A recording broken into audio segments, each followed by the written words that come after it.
Praise the Lord. கர்த்தருடைய பரிசுத்த நாமத்துக்கு மகிமை உண்டாவதாக. ஆண்டவர் தாமே உங்களை ஆசீர்வதித்து காப்பாராக. இந்த அருமையான நாளிலே நேரடியாக தேவனுடைய வார்த்தைக்கு கடந்து செல்வோம். நீதிமொழிகள் 2ஆம் அதிகாரம் 7வது வசனத்தை வாசிக்க கேட்போம். அவர் நீதிமான்களுக்கென்று மெய்ஞானத்தை வைத்திருக்கிறார். உத்தமமாய் நடக்கிறவர்களுக்கு அவர் கேடகமாய் இருக்கிறார். ஆமென். ஆண்டவருடைய நாமம் மகிமைப்படுவதாக. அவர் நீதிமான்களுக்கென்று மெய் ஞானத்தை வைத்திருக்கிறாராம். அப்படியானால் இந்த வசனத்தை பார்க்கிற பொழுது சில வேளை இந்த செய்தியை கேட்கிறவங்களுக்கு கேள்விகள் எழும்பலாம். என்னவென்றால், ஒரு பொய் ஞானம் என்று ஒன்று உண்டோ என்று ஒரு கேள்வி எழும்பலாம். அது என்னவென்றால், மெய் ஞானத்துக்கும் பொய் ஞானத்துக்கும் உள்ள வித்தியாசம் என்னவென்றால், பொய் ஞானம் என்று ஒன்றும் இல்லை. ஏனென்றால் கடவுள் ஆண்டவர் மனிதனை படைக்கிற பொழுது சரியாகத்தான் படைத்தார். இந்த நாங்கள் ஆண்டவரை அறிந்தவுடனே இந்த மெய்ஞானம் சரியென்றும் இந்த உலக ஞானம் அதை பொய் என்றும் மனதிலே நினைத்து பல தடவை அது சொல்லோடு பிரகாரமாய் பொய் ஞானம் என்று அதை நாம் சொல்லி அநேகருடைய இருதயத்திலே அதை நாங்கள் பதியும்படியாக நாங்கள் செய்துவிட்டோம். ஆனால் அந்த பொய் ஞானம் என்று ஒன்று இல்லை. ஆண்டவர் சரியாகத்தான் மனிதனை படைத்தார். அதில் மெய்ஞானம் என்று ஒன்றை வைத்தார். அது என்னவென்றால், தன்னை அறிகிற அறிவை அடையும்படியான மெய்ஞானம்.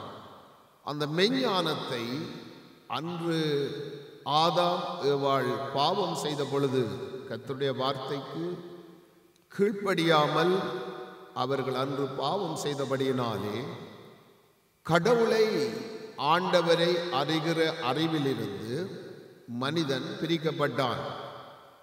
ஆனால் பிரிக்கப்பட்ட பிற்பாடு மனிதனுக்கு தனிமையாக ஒரு கொடுக்கப்பட்ட ஒரு ஞானத்திலே இந்த மனிதன் இந்த உலகத்திலே வாழ்ந்து கொண்டிருந்தான். ஆனால் வாழ்ந்து கொண்டிருந்தாலும் சரியாக ஆண்டவரை அறிந்து கொள்ளக்கூடிய அந்த ஞானத்தை அவர்கள் இழந்தார்கள். அந்த ஞானம் யாரென்றால் அவருடைய ஆவி, பரிசுத்த ஆவி என்று சொல்லப்படுகிற அவருடைய ஆவி ஒரு மனிதனுக்குள்ளே வருகிற பொழுது அந்த மெய்ஞானம் என்று அதை சொல்லப்படுகிறது.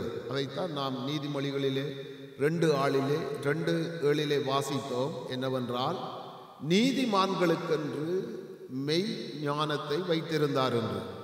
அப்படியானால் பழைய ஏற்பாட்டு பரிசுத்தவான்கள் அதிகமானோர் இந்த சிலாக்கியத்தை பெற்றுக்கொள்ளவில்லை. புதிய ஏற்பாட்டு பரிசுத்தவான்கள், நாங்கள் நீதிமான்கள், ஆண்டவராகிய இயேசு கிறிஸ்துவினுடைய இரத்தத்தினாலே கழுவப்பட்ட நீதிமான்களுக்கு அது 100% வீதமாக இந்த ஞானத்தை கர்த்தர் திரும்ப கொடுக்கிறார். அதைத்தான் ஆண்டவர் ஒரு நாள் சொன்னார், இழந்து போனதை தேடவும் காணாமல் போனதை இரட்சிக்கவுமே மனிதகுமாரன் பூமிக்கு வந்தார். அதனால் எனக்கு அருமையான தேவனுடைய பிள்ளைகளே, இதை பழைய ஏற்பாட்டு பரிசுத்தவான்களும் சரியாய் அதை புரிந்து கொள்ளவில்லை.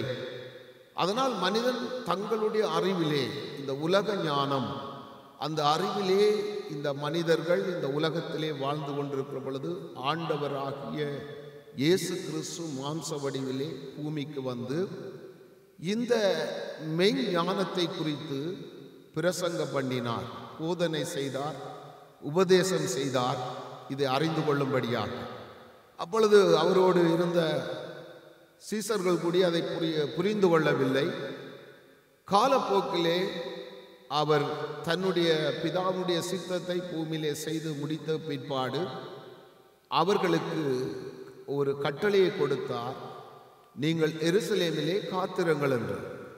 அப்பொழுது சீசர்களும் அவரோடு கூட இருந்த 120 பேரும் அங்கு கூடியிருந்தார்கள். கூடியிருந்த பொழுது பரிசுத்த ஆவியின் அபிஷேகத்தை அவர்கள் பெற்ற பொழுது, அதனால் அந்த பரிசுத்த ஆவியின் அபிஷேகத்தை பெற்றபடியினாலே பிதாவா யார், கர்த்தராக இயேசு கிறிஸ்து யார், பரிசுத்த ஆவியானவர் யார் என்பதை அவர்கள் அதை பகுத்தறிந்து சரியாக உபதேசம் பண்ண வெளிக்கிட்ட பொழுது மக்கள் ஆண்டவராக இயேசுவை சொந்த இரட்சகராக மீட்பர் என்று ஏற்றுக்கொண்டு வாழுகிற நாட்களிலே சபையிலே இந்த மெஞ்ஞானம் கிரிகை செய்வதை குறைந்து போகிறதை ஒரு யாக்கோப்பு என்கிற ஒரு ஊழிய பாஸ்டர் அதை பார்க்கிறார். சபையிலே பார்த்த உடனே இந்த மெஞ்ஞானத்தை பரிசுத்த ஆவியானவர் மக்களுக்கு கொடுத்து சரியான வழியிலே எதற்காக இயேசு வந்தார், எதற்காக மரித்தார், எதற்காக உயிர்த்தார்,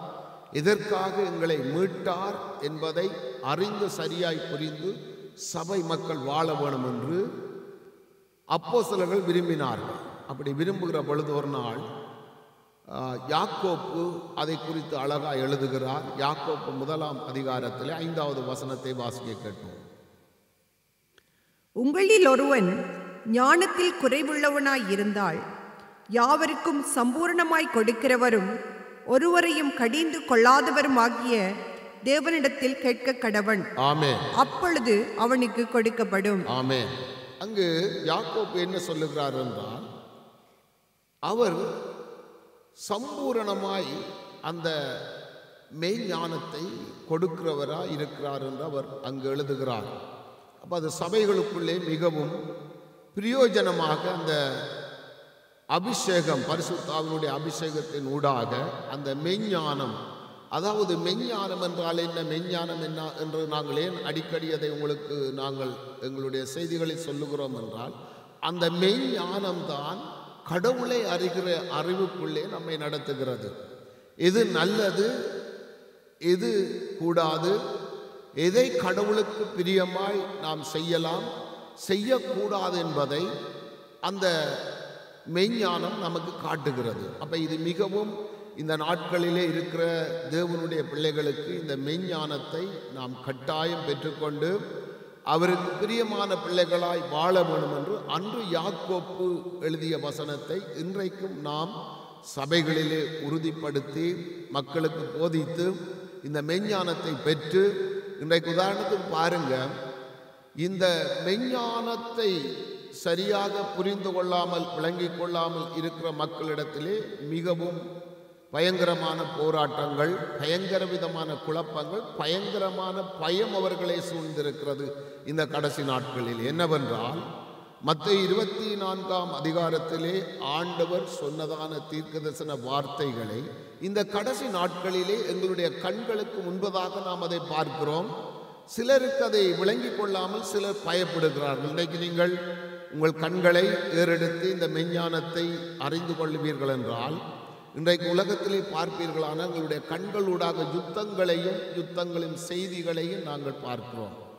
அதே ரேமில் நாங்கள் பார்க்கிறோம், கொள்ளை நோயை பார்க்கிறோம், அதே போல பஞ்சங்களை பார்க்கிறோம், அதே போல பூமி அதிர்ச்சிகளை பார்க்கிறோம். இவைகளை இன்றைக்கு இருக்கிற மக்கள் நாங்கள் நேரடியாக தேவனுடைய வார்த்தைகளை ஊடாக நிறைவேறுகிறதை பார்க்கிறோம்.